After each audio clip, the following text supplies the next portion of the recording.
ప్రపంచంలో ఎక్కడున్నా మీ గోత్రనామాలతో వేదమందిర్ నిర్వహించే ఆన్లైన్ పూజలు హోమాల ద్వారా దైవ అనుగ్రహాన్ని పొందండి. అయితే ఇదే సమయంలో ఇటువైపు మనకి వారణాసి కూడా సేమ్ రామాయణ బ్యాక్డ్రాప్లోనే తెరకెక్కుతుంది. అయితే పూర్తిగా రామాయణం కాకపోయినా రామాయణానికి సంబంధించిన ఎపిసోడ్స్ మాత్రం చాలా గ్రాండియర్లో ఉండబోతున్నాయి అనమాట. సో ఇది నితీష్ తివారీ వర్సెస్ రాజమౌళి అనుకోవచ్చా, లేదంటే అలా చూడకుండా రెండు ఒక మంచి ప్రయత్నాలుగా చూసుకోవచ్చు? ఎందుకు నితీష్ తివారీకి రాజమౌళికి సంబంధం ఉంది. ఆయన గొడవ అయింది, ఈయన గొడవ అయింది. సో రాజమౌళి గారు ఎప్పుడు ఆయన గ్రాండ్గా తీస్తానికి ఆయన ప్రయత్నం చేస్తూ ఉంటారు. ప్లస్ ఈ సోషల్ సినిమాలో మధ్యలో ఒక ఎపిసోడ్ తీస్తున్నాడు ఆయన. ఓ రామాయణం ఎపిసోడ్ మధ్యలో ఒక ఎపిసోడ్ తీస్తున్నారు. సో ఈ ఐమాక్స్ ఫార్మాట్లో మనకి ప్రజెంట్ చేయబోతున్నారు ఆయన.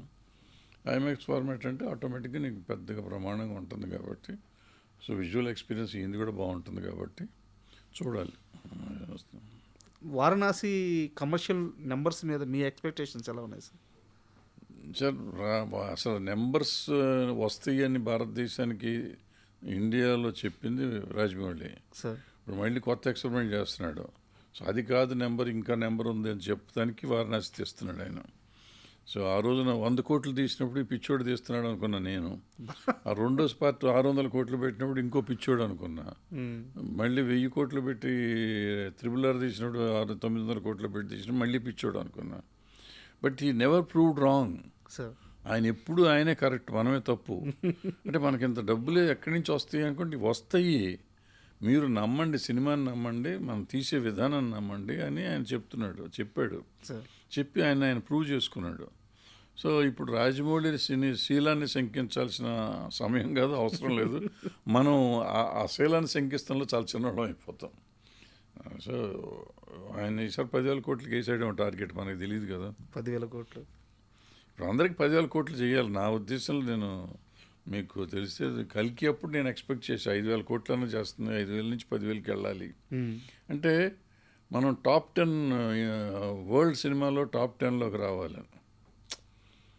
ఈ 1,000 కోట్లు 2,000 కోట్లు ఎక్కడో ఉంటాయి, ఇవన్నీ వాళ్ళ డాలర్స్ లెక్కలో కన్వర్ట్ చేస్తాం. సో 10,000 కోట్లు చేస్తే వాళ్ళతో పాటు మనం వెళ్తాం, 1, 2లోకి వెళ్ళిపోతాం. వెళ్ళగలిగే శక్తి ఉంది అనేది రాజమౌళి గారు చూపించాడు. సో ఆ శక్తికి సరిపడా పుష్ చేయాలి. సో రాజమౌళి గారు ఆయన శక్తి ఆయన చేస్తున్నాడు. ఇప్పుడు నితీష్ ఆయన కూడా చేస్తున్నారు. ఇంకెంతమంది చేస్తారో చూద్దాం. అయితే ఇక్కడ నా దగ్గర రెండు రాజమౌళి గారి ప్లానింగ్కి సంబంధించిన ఒక 2 చిన్న టాపిక్స్ ఉన్నాయి సార్, వాటి గురించి మాట్లాడుకుందాం. RRR సినిమా రిలీజ్ అయిపోయిన తర్వాత మనకి అకాడమిక్ అవార్డు వచ్చే ఈ ప్రాసెస్లో ఆయన ఆ RRR సినిమాని ఇంటర్నేషనల్ లెవెల్కి తీసుకెళ్ళిన విధానం, ఆ మార్కెటింగ్ కానీ ఆ స్ట్రాటజీ కానీ నాకు ఓన్లీ RRR వరకే పరిమితం అవుతుంది అనిపించట్లేదు సార్. అది ఈ వారణాసి కోసం ఆయన దాన్ని ఒక స్టెప్గా వాడుకున్నట్టు అనిపించింది. అవును, కరెక్ట్. అది జేమ్స్ కెమెరాన్ కానీ కలవడం కానీ అలాంటి వాళ్ళ చేత ప్రమోట్ చేయించడం కానీ, మీరు నిజంగా నాకు కూడా ఈ విషయంలో ఆశ్చర్యం ఉండట్లేదు సార్. మీరు చెప్పినట్టు 10,000 కోట్లు అంటే ఆయన విజన్ ఆ రేంజ్లోనే ఉంది. అవును, ఆయన విజను RRRకి ఆయన ట్రై చేసిన విధానం, ఆయన ప్రమోట్ చేసిన విధానం, అక్కడ సార్ ఆస్కార్ టైంలో ప్రజెంట్ చేసిన విధానం, ఆయన ఈ వారణాసికి బేస్ చేశాడు. అక్కడ ఆస్కార్ అవార్డు వస్తుందో రాదో దేవుడికి, కానీ టోటల్గా హాలీవుడ్లో మనకు ఒక బేస్ తయారు చేశాడు. చేసి వాళ్ళు మాట్లాడుకునేటట్టు చేశాడు, మన గురించి మాట్లాడేటట్టు చేశాడు. సో ఆ దారి తీసుకొచ్చేసాడు ఆయన. తీసుకొచ్చినాక ఆ దారిలోనే ఇప్పుడు ఇది కూడా చేయాలని, ఇది కూడా రిలీజ్లు హాలీవుడ్ కంపెనీలతో చేయాలని అనుకుంటున్నట్టున్నారు. సంథింగ్ ఏదో చేస్తాడు ఆయన. సో ఆయనకంటే మార్కెటింగ్లో కొట్టేవాడు ప్రపంచంలోనే ఎవడు లేడు. అండ్ సెకండ్ థింగ్ సార్, ఇది పూర్తిగా ఒక తెలుగువాడి స్వార్థంతోనే మాట్లాడుతున్నాను,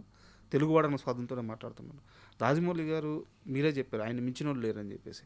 బట్ ఆయన ఎంత ఎదిగినా సరే మళ్ళీ నెక్స్ట్ సినిమాకి ఇంకో తెలుగు హీరోనే పట్టుకొని పోతున్నాడు.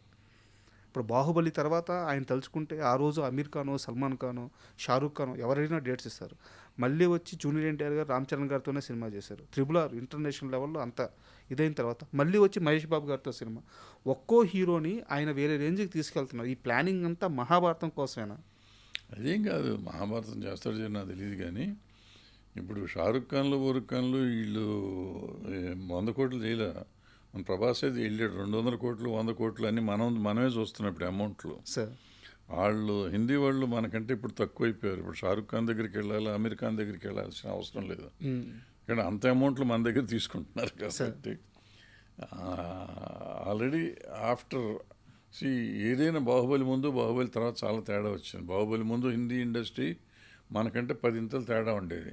ఇవాళ బాహుబలి తర్వాత సినిమా ఇండస్ట్రీ హిందీ ఇండస్ట్రీ మనకంటే తక్కువ ఉంది యాక్చువల్గా. అంటే ఎక్కువలో లేదు, తక్కువలోనే ఉంది. అయితే ఇక్కడ ఒక సీరియస్ క్వశ్చన్ ఏంటంటే బాలీవుడ్కి సంబంధించిన రామాయణ మూవీని ఇప్పుడు మీరన్నమాటే. సో ఒకప్పుడు టాలీవుడ్ పరిస్థితి వేరు, ఇప్పుడు వాళ్ళ డామినేషన్ స్టార్ట్ అయింది కాబట్టి వీటన్నిటిని పటాపంచలు చేసే రేంజ్లో కూడా మన కలెక్షన్ ఉండాలి, మన స్థాయి చూపించాలి, హాలీవుడ్తో కాంపిటేటివ్ ఫీల్ అవ్వాలన్న ఉద్దేశంతోనే నమిత్ మల్హోత్రా గారు. హాలీవుడ్లో కాదు, వాళ్ళు మీరు సరిగ్గా గట్టిగా అబ్జర్వ్ చేయండి. అవుతున్నారు యశ్ని తీసుకొచ్చి రావణాసురుని చేశారు. అవును. సాయి పల్లవిని సీతం చేశారు. వాళ్ళు మామూలుగా మన వాళ్ళని అసలు ఈ చచ్చిన వేయరు. ఎందుకు వేసారు? సౌత్ ప్లాన్ చేస్తున్నారు వాళ్ళు. సౌత్ మార్కెట్ మీద ప్లానింగ్ ఏది 100%. సార్ ప్లాన్ చేసి ముందు ఆటోమేటిక్గా ప్రపంచం అంతా వస్తుంది. బట్ మన సౌత్ ఇండియన్ ఆర్టిస్టులను పెట్టుకుంటే ముందు దాని క్రేజ్ మన దగ్గర కూడా ఉంటుంది.